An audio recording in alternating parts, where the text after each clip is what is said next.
Hello, hello, hello mga Inday! Good morning naman! Isang nakakalokang morning for everyone!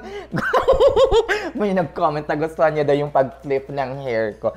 Charis, ayan. Medyo mahaba na nga yung hair ko ngayon at magpapagupit ako later mga Inday. Ayan, hindi nyo na makikita tong flippy hair. Charis.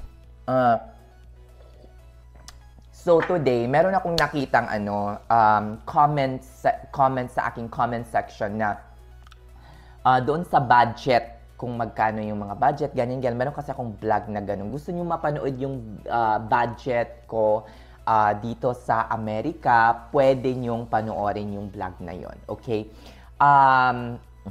In terms, ang tanong niya is magkano ba daw yung naninet ko dito? Kuya, sir, or kung sino ka man, pasensya na, sorry po, pero hindi talaga ako nagre-reveal ng total net ko dito sa, sa Amerika. For me, that's too personal, so pasensya na. Pero kung nanonood ka ng mga vlog ko from the very beginning until the end, magkakaroon ka ng maski konting hint kung magkano ba talaga yung naiipon ko dito, magkano yung naninet ko, at magkano yung ginagastos ko dito sa Amerika if you are following my journey here in the US. So for today's vlog, bibigyan ko po kayo ng konting hint or konting information kung paano ako kumita dito sa US based from my experience. Nakabase po ito sa aking experience, mga Inday. Ayan. Bago ako magsimula, gusto ko lang sabihin to everyone na pwede po kayong gumamit ng calculator or para siyang estimated calculator sa Google. Meron po kayong makikita ditong parang siyang smartasset.com. Tapos, i-search nyo lang, para siyang calculator, ilalagay nyo lang dito yung mga information nyo, possible information. Kunyari, kung single kayo, ilalagay nyo dyan, kasi iba yung tax ng for single and for married.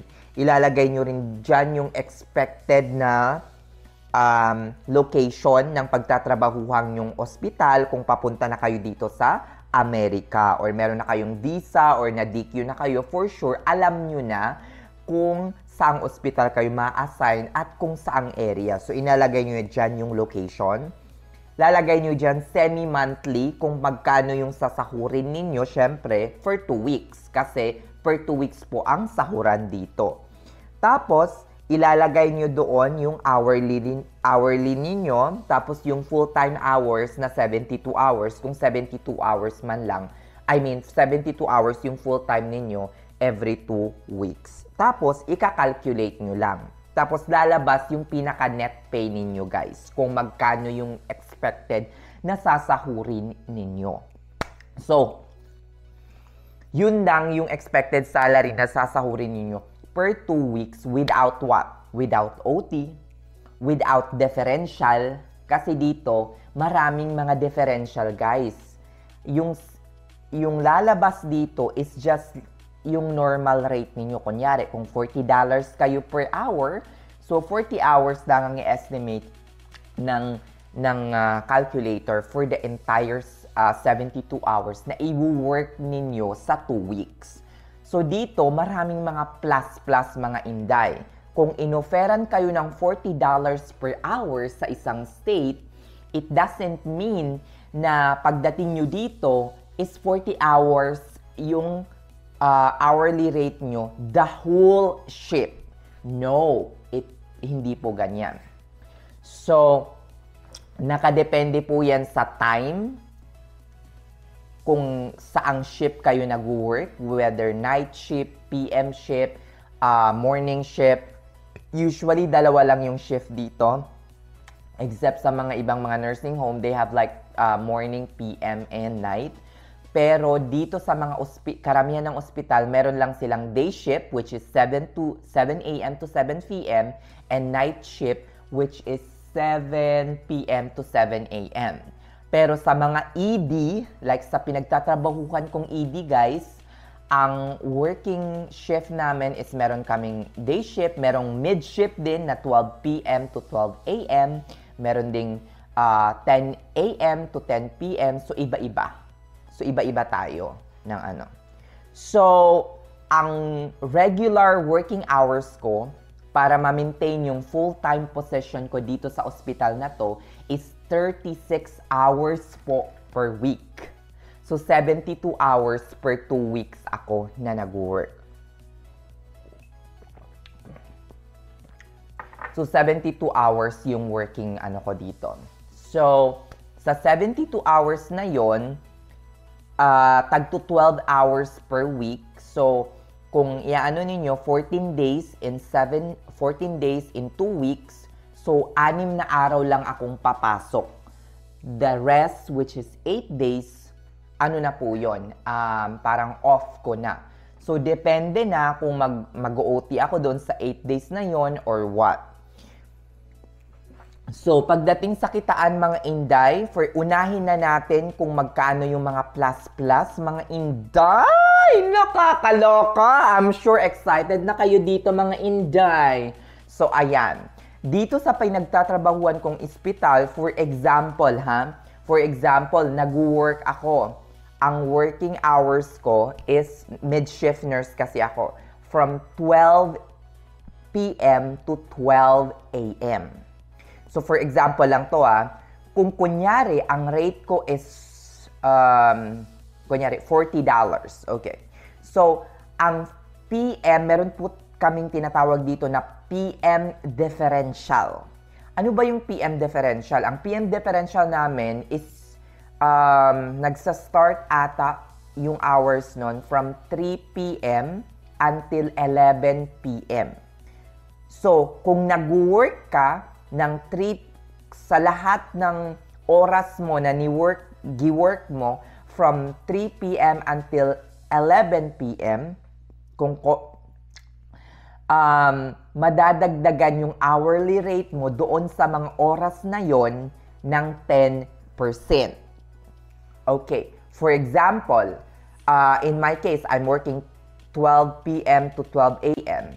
So, ang rate ko from 12 p.m. until like 3 p.m. ata for the first 3 hours, if I'm not mistaken, 1, 2, 3, mga ganun, siguro. For the first 3 hours, binabayaran lang ako ng ospital ng $40. For example lang to hindi ko sinasabing $40 yung hourly rate ko. Sekreto nga yun Charis! Anyway, so doon, binabayaran lang ako ng flat rate ng $40. So kapag pumatak na yung 3 p.m. hanggang 11 p.m., binabayaran na ako ng additional 10% ng hourly rate ko. So magiging ano na siya. So ilan ba yung 10% ng $40? So, like, $4. $4 ata. So, $4 ang 10%. So, from 3 p.m. hanggang 11 p.m., binabayaran na ako ng magkano? $44. Nakakaloka! So, yun. $44 na yung hourly rate ko.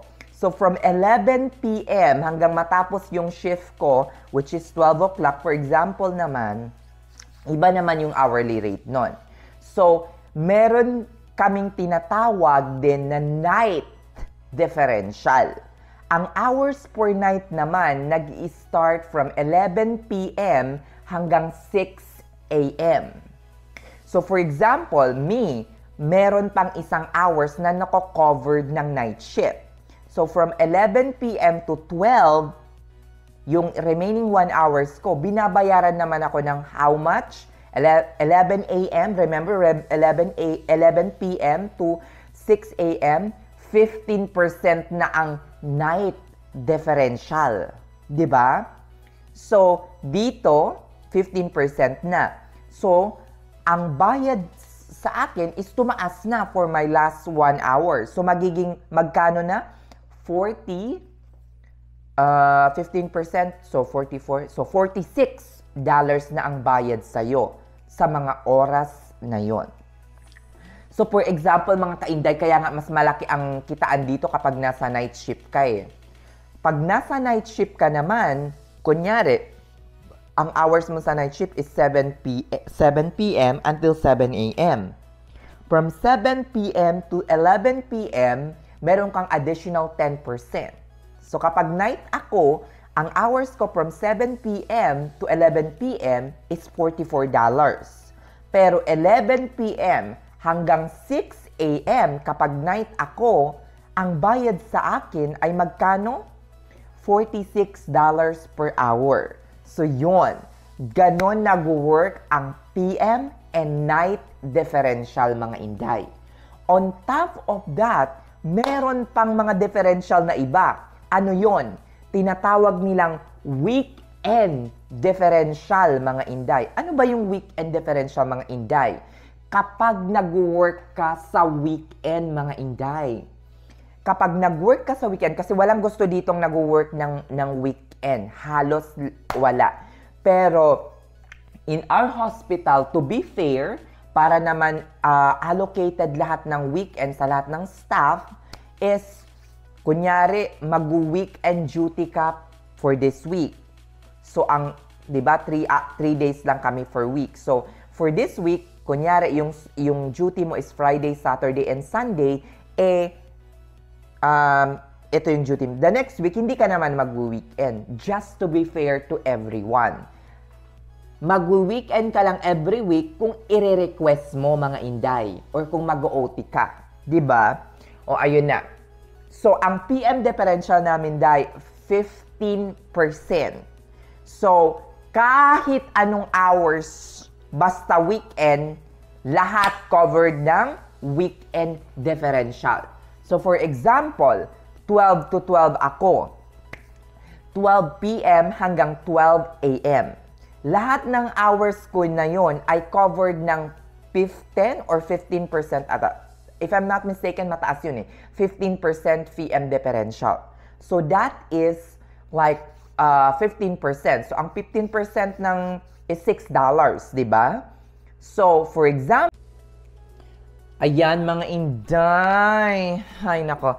Biglang na full yung memory ko. So, nag-delete muna ako ng mga items sa aking card. Hindi ko na malayan na medyo full na pala siya. So, dun tayo sa weekend differential mga inday. So, 15% mga inday. So, for example, yung time ng pasok ko is 12 p.m. to 12 a.m. For the first 3 hours, kapag nag-duty ako ng Saturday sa weekend, for the first 3 hours, pinabayaran ako. Hindi na siya normal rate. Okay? Kasi meron ng weekend differential eh. So, from 12 until 3 p.m., pag nag-duty ako ng Saturday, magiging ano na siya, additional 15%. So, magiging $46 per hour na ako from 12 to 3.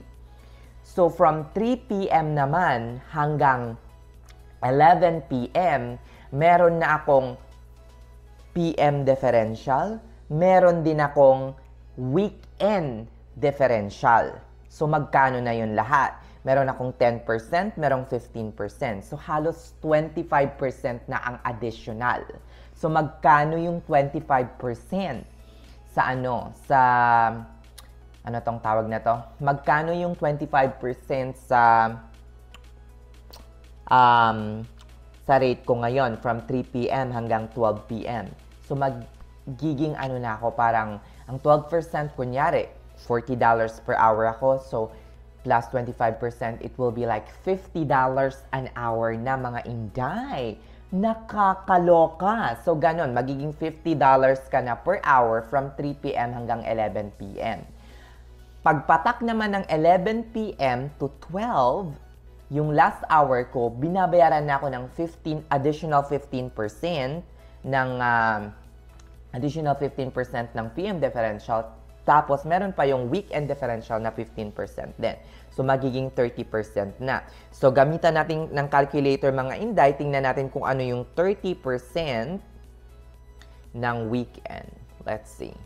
So, kunyari, $40 per hour ka. So, 0.03. That's $12 plus $40. So, magiging $52 na ang bayad sa akin for the last hour. So, that is $52 per hour na mga Inday. So, kayo nang bahalang mag-compute.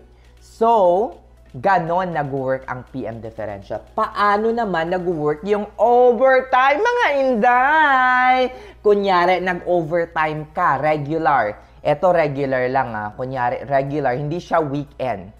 So, ang overtime pay, binabayaran dito ng time and a half. Time and a half, mga Inday, So, for example, ang rate ko, for example, ay $40. So, times 1.5, kasi time and a half, $60 per hour. So, for example, nag-duty ako ng Monday, hindi siya weekend, o kaya Tuesday, Wednesday, Thursday, or Friday. Kunyari, nag-OT ako ng mga days na yon. So, for example, ang duty hours ko is 12 p.m. hanggang 12 a.m. So, from 12 until 3 o'clock, binabayaran na ako ng $60 per hour. Kasi overtime nga yun. So, for example, kapag pumatak naman ng 3 p.m. hanggang 12 p.m., meron na yung additional PM differential. Diba sabi ko nga, merong PM differential na 10%. So, ang 10%, hindi mo kukunin yung 10% sa base rate mo, kundi sa OT rate mo, mga Inday. So, ang 10% ng 60 ay $6. So, plus $6. So, plus $6 tayo, magiging $66 na ang bayad sa akin per hour from 3 p.m. until 11 p.m. So, for the last hours naman, syempre 15%, bongga na. Tingnan natin kung magkano yung 15% ng $60. So, magiging $9 ang 15%. So, $69 na ang bayad sa akin doon. So, fast forward tayo. For example, nag-OT si Inday ng weekend. Nakakaloka. OT. So, kapag nag-OT ka ng weekend naman, iba naman yung bayad, mga Inday. So, sabi ko nga sa inyo, time and a half. Diba? So, for example, so, yon $40 ang rate, for example, nag-OT ako ng Saturday. So, time and a half, $60. For the first 3 hours, 12 p.m. hanggang 3 p.m., ang bayad sa akin ay hindi na regular OT rate. Meron, kasi nga weekend, diba? So, may additional 15% agad for the first 3 hours. So, babayaran ako agad ng $69. 12 p.m. hanggang 3 p.m. So, from 3 p.m. naman to 11 p.m., meron niya yung additional weekend differential, PM differential. So, 25% ng OT rate mo. So, kung kunyari, yung OT rate mo is 60, hindi ka nababayaran ng 60 starting 3 p.m. Papuntang 11 p.m. So, 60 times 25%, that's additional $15 per hour, per hour sinasabi ko. Plus yung 60 na OT mo, so binabayaran ka na ng $75 per hour. So, $75 per hour na ang bayad sa akin from 3 p.m. hanggang 11 p.m. So, for the last hours, syempre, covered na yun ng night differential, 15% na. Meron pang weekend differential na 15%, 30% na, mga Inday. So, $60 times, okay, $18 ang 30% ng 60 plus 6. Binabayaran na ako for the last hour, for example, ng $78 per hour. So, kayo na ang mag-compute, kayo na ang mag-convert. Kung gusto nyo, pasensya na, medyo na ko. So, yon mga Inday. Yon ang kitaan. So, again, mga Inday, Ang PM differential dito sa amin ay nagsa-start ng 3 p.m. hanggang 11 p.m., 10% ang additional.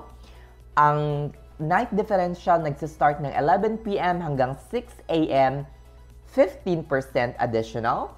Pag weekend naman, lahat ng covered hours ng weekend, merong additional 15% naman. Pag OT, time and a half ang bayad. Kaya bonggang-bongga ang kitaan dito sa Amerika. Pero bonggang-bongga rin mga inday yung tax, yung bills, yung everything.